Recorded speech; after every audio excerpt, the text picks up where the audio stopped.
I'm a nurse. A nurse, you can't sign. That's against the law.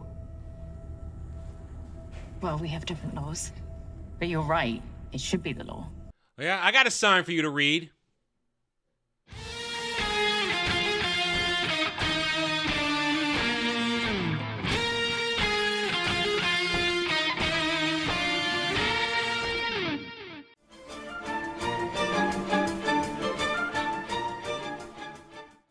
Howdy all, I am Adam the Renaissance Nerd, and welcome back to my review of Shooty Who Season 2. We're on Episode 3, and wow, RTD has no shame. He has no shame. He even insults his own work with this episode, and we're going to get to it.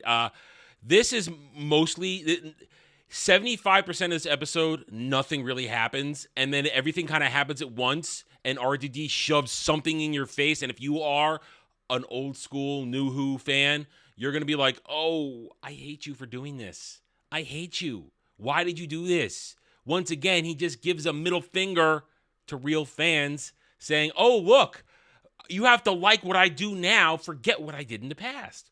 Other than that, they're gonna walk right up to you at 14 minutes into this episode and smack you in the face with modern day agenda bullshit. But I'll get to it. So let's just dive right in. I really don't want to take too long with this, although watch, it's gonna go like 25, 30 minutes. Anyway, okay, so we do the same exact thing they've been doing for every episode now, picking up minutes from where the last one left off. There's no breathing room with this dog shit storyline of gotta get her home.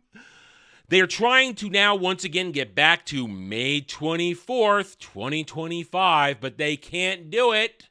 They can't do it. So now we have a bit of a meltdown, and here is now where the writing and the character development of Belligerent is falling apart. We have had 2 episodes, count them, 2, with Belligerent living up to the name I've given her, being nothing but an annoying, evil bitch who has no respect for anybody. But now suddenly in this episode, we're supposed to feel sympathetic to her plight of, I want to go home. I'm going to miss my parents. My parents like to go out on Friday nights. My dad likes to sing, and everybody else starts to sing with him. Isn't that great? Oh my God, what's going to happen to them? Everybody feels sorry for me. No, you've been nothing but a belligerent bitch for 2 episodes. There is no connection right now, at least with Ruby, where, as I said last time, we don't have a problem with Ruby. She may have 0 character development, but we're not pissed off by her, okay? Belligerent, nothing but pissed off because she's done nothing to earn our compassion, our empathy as the viewer.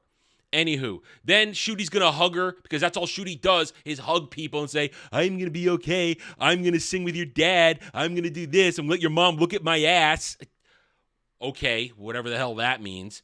And then they're gonna arrive 500,000 years in the future. And Belligerent is gonna go, hey, isn't it weird that humans have gotten out here? Are we still alive? He goes, yes, don't worry. Humans have gotten all to the far reaches of the galaxy. You spread out everywhere. Don't worry. It's fine. Well, that's the only reason this episode exists, so that we can find out that, I'm going to say it now, that no one's heard of Earth. For 500,000 years, no one has heard of Earth. That's the whole reason this episode exists. Because the rest of the things that happen, it's just an insult to everything you used to know about Doctor Who. So they decide now, okay, let's go out into this new place. But first, come on, girl, we got to change our clothes again. Yes, he literally goes, girl, you're getting excited about this. I love it. Let's change.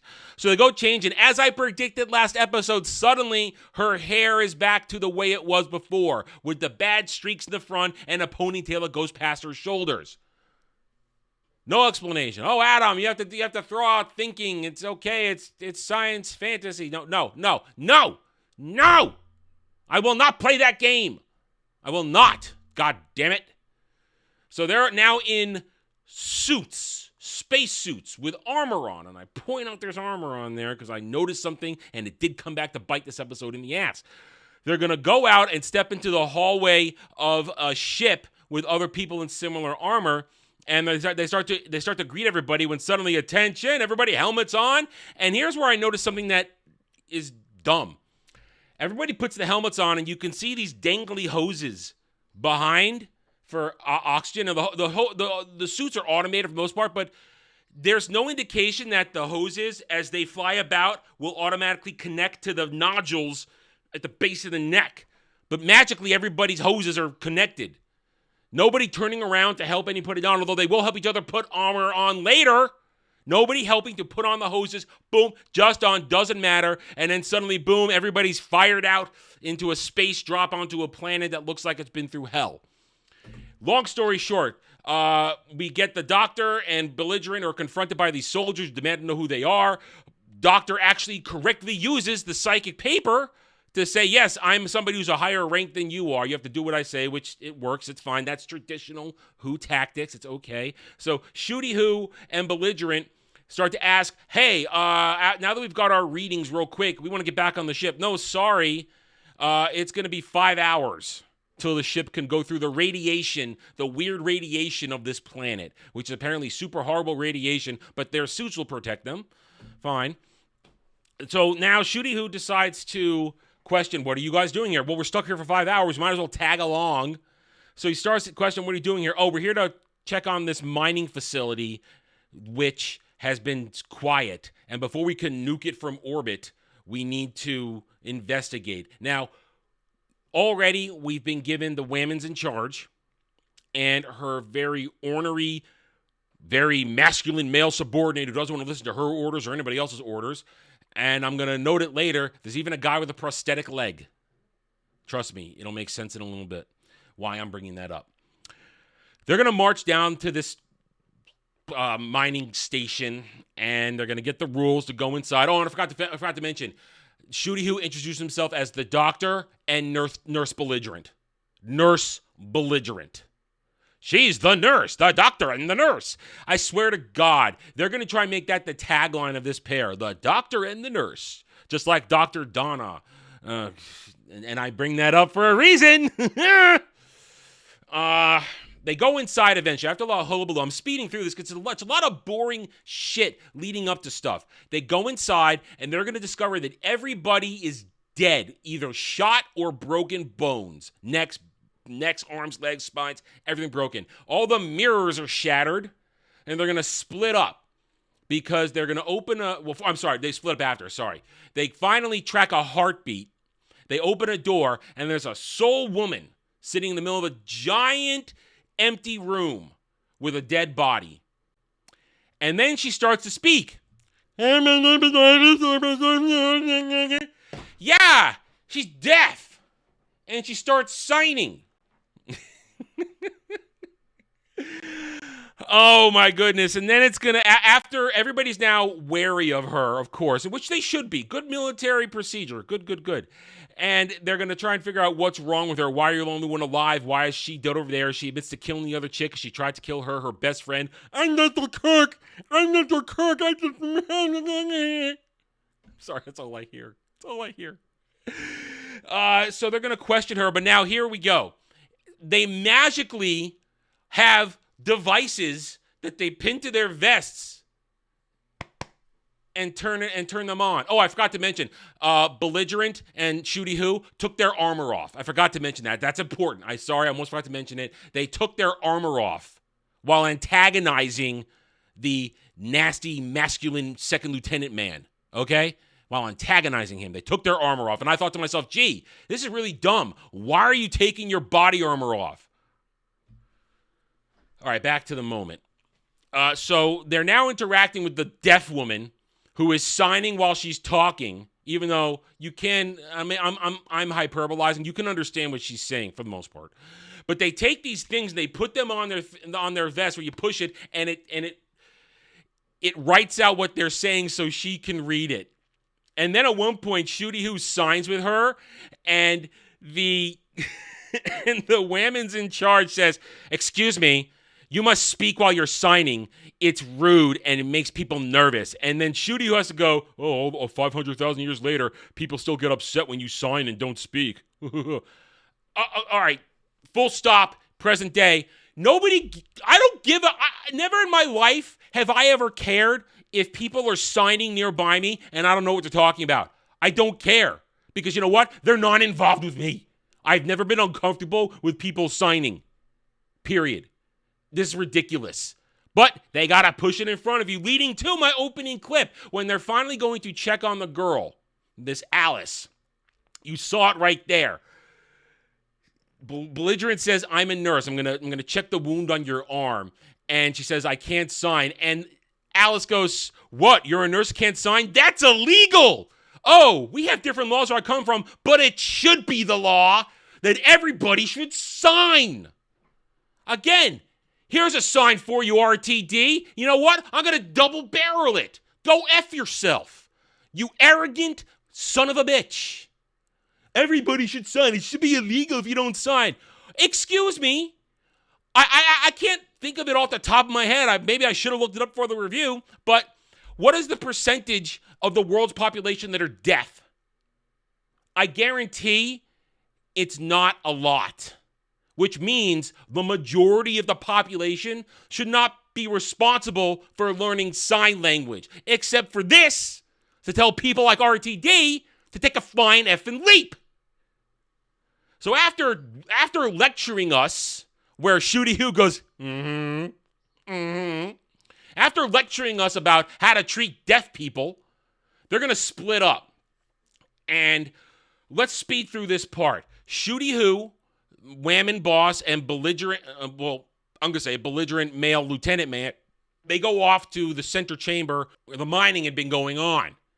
And they're going to have a whole thing about finding the recording, and we're going to learn about Whammon's backstory, how she's a really good shot, and she wanted to go into the military. She's just running for her whole life. Hit it. And then back in the room with Deaf Girl, their belligerent, while treating her, is going to think she sees something behind her. And everybody's going to get all nervous. And what we see, we were looking, oh no, my God, what's going on? I can't see it. What do you will? And at one point, they make sure to show you that bald dude right here has got a prosthetic leg. So this is the episode of ableism. It's all about ableism. Everybody can just do shit, can't they? Listen, I'm all for bionics in the future, but that's not a bionic leg. That's just a regular old current day thing with a knee that moves while he walks. They couldn't even make it look cool with bionics. No, it's just a regular old prosthetic leg that he's moving around on. Good for that dude, but it's just putting it on our face, and I hate it. They just got to stick it in there to give you the middle finger. Anyway, so now they're all nervous. They know something's going on. They're all starting to see it. And back in the control room, here comes the twist of the episode. We're about 30 minutes in of the 48-minute episode. We're finally at a point where suddenly something happens, and here's the twist.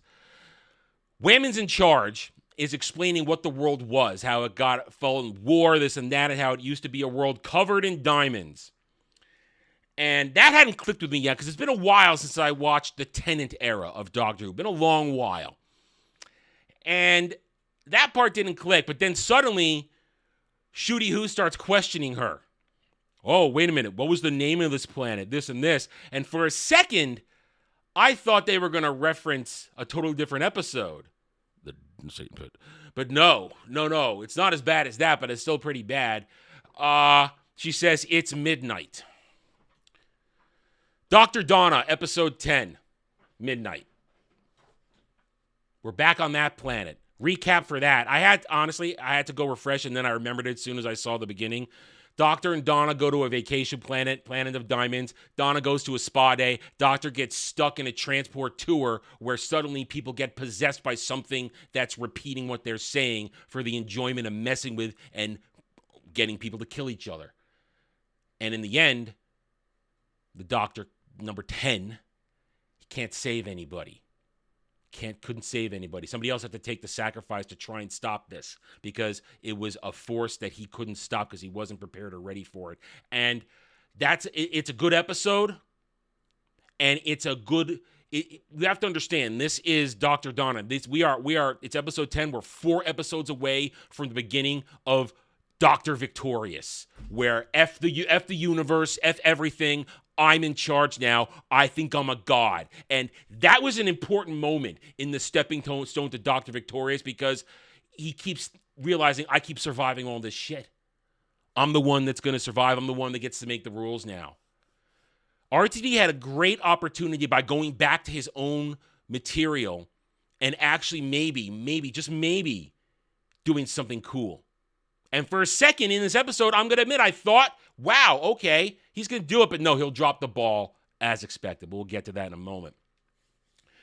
Shooty Who realizes they're on midnight. He realizes, remember what happened where he couldn't beat this thing and it had disappeared. And he had then helped put the planet on embargo so no one could go there. Of course, obviously, hundreds of years later, people mined the Diamond Planet to death, and then they're still mining it now. Anyway, he runs back to the room where Belligerent and everybody else are freaking out, and now we get the first confrontation where Shooty Who is figuring it out, that this is the entity that he couldn't beat back in Midnight, and that it's now evolved. Not just repeating what people say, but whispering in people's ears and staying behind somebody and killing anybody that tries to get a look at it if they walk behind it. And here's the thing. He doesn't figure that part out. Belligerent does. Belligerent's the one that figures out nobody go behind her or you're going to die. And then Death Alice decides to reveal everything to everybody. She could have just told everybody this in the first place, but no, she doesn't reveal it. Even when they're realizing there's something behind her, she doesn't reveal it to anybody until people are now dead again. Yeah. And we reveal that if you kill the person who the entity is behind, it then takes on the host, the person who killed him as a host. So there's no stopping it. Right. So Shooty Who is going to now try and do something clever. And I thought, God damn, they're actually going to do something clever because he's going to walk up. He's going to assure Alice he's going to save her. He's not going to let anybody else die, even though there goes through a whole thing where people do die because he just stands there like an idiot while the belligerent, angry, masculine lieutenant man does a coup and tries to have everybody encircle it and shoot her and die. And of course, he and a bunch of other people get killed until the Wham is in charge causes him to die. And the whole rules are you can't get behind her, but then they have Death Alice turn around where everybody's behind her. You just broke your own rules inside the episode. You literally broke, although I think they tried to get in there, you can't look at her. If you look down, you're okay. That's like a sudden injection of rule that doesn't make any sense. Also that she could turn around and so Wham is in charge could have Alice turn 180 degrees and have belligerent, angry Chad lieutenant man get killed. I had to do it. He was losing his mind. Anyway, so now Shooty Who's, you think he's going to do something clever. He's going to walk up to her, says, I'm talking to the creature behind Alice. And he leans in and he's like, who are you? What are you? And then, of course, the streak continues. It knows my name. And he's going to cry. He's going to cry because it knows his name. Once upon a time, River whispered his name in his ear back in 10 days. He didn't cry then. No, he's going to hear the name now and he's going to cry for reasons. And then he says, oh, I'm going to save you from the creature. And as I said, I think, oh, man, Shooty Who, he's going to do something clever. And he starts to do something clever. The whole plant is run by Mercury, okay? So what he does is he has Wham is in charge who's a dead-eye shot, have her ready to shoot a particular thing as he sets up the flow of the mercury to create a waterfall of mercury behind Alice so that it creates a reflection. And for some reason, because suddenly they can all now see behind her, the creature abandons her. Fine, whatever. And now everybody run, because that's what Shooty Who does best. He runs. Now, here's where I said RTD had a chance to do something clever. To have Shooty Who, and let's just pretend for a second that this is really the Doctor, because Shooty Who says I face this thing. No, remember, Shooty Who, he's a clone. He's not really the Doctor. Then again, was second tenant the Doctor too? No, because he's born from Dr. Karen. But we'll play that game for a second. He's not really the Doctor. He never faced this thing. He has the memories of the Doctor that did face this thing. Okay, but he had let's pretend he is the Doctor for a second. Okay, let's pretend. Shooty Who had a chance to. Russell T Davies had a chance to write a story of where he can remember the paths he took to being Dr. Victorious and realize that I can still win without being arrogant and over the top of that. Or at the same time, in another way, let me defeat this thing that got the better of me last time, now that I know sort of what I'm dealing with, now that I'm somewhat familiar of it. No. He doesn't do anything to defeat it. It's just Shooty Who's patented move, run away. Nothing clever to trap it, this and that. No, it's run away. And here's the problem. They needed to run as fast as they could because, as I mentioned earlier, Shooty Who and Belligerent, they took their armor off. So they had to put their armor back on so they could put the helmets back on and go back out in the atmosphere filled with radiation. So there's already going to be a problem when they get there. They got to suit up again. But what do you think Shooty Who does? Him and Belligerent stop at the hall, and he says, no, I need to look at it. I need to see what this thing is. Really? Really? So we do get a look at it. Here, I'll zoom it in for you. We get a small shot of this thing in the corner. And then he goes, oh, and he runs away. And then while they're putting on the armor, a shockwave hits them, and one of the 4 people left in the room have been possessed by the creature, the entity again. And guess who it is? It's Belligerent. So now, let's see. Everything clever Shooty Who did, wiped away because of bad writing, bad character work, everything. He just does stupid shit for no reason. Didn't learn his lesson. As I said, they could have had him learn his lesson of Dr. Victorious. But they showed he didn't learn the lesson. Not at all. So now we know that she's it because she hears the whispers. But now, instead of Shooty Who doing something clever again, maybe having a second round to do something clever trap, but no, he can't do anything. Here comes Whammon's in charge to steal his thunder and shoot Belligerent in a way because, mind you, remember I said, these, even though they look human, these aren't humans and they've never heard of Earth. She has to ask the question. Is human physiology the same as whatever the hell we are? Yes, roughly. So she has to shoot Belligerent just the right spot where it goes, where it's a through and through shot. It doesn't hit her heart or any arteries.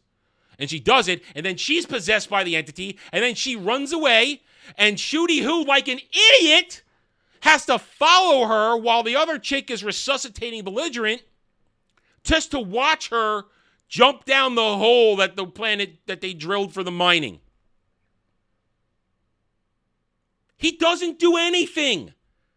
He had a chance to be clever, save the day like the doctor, give a doctor's speech.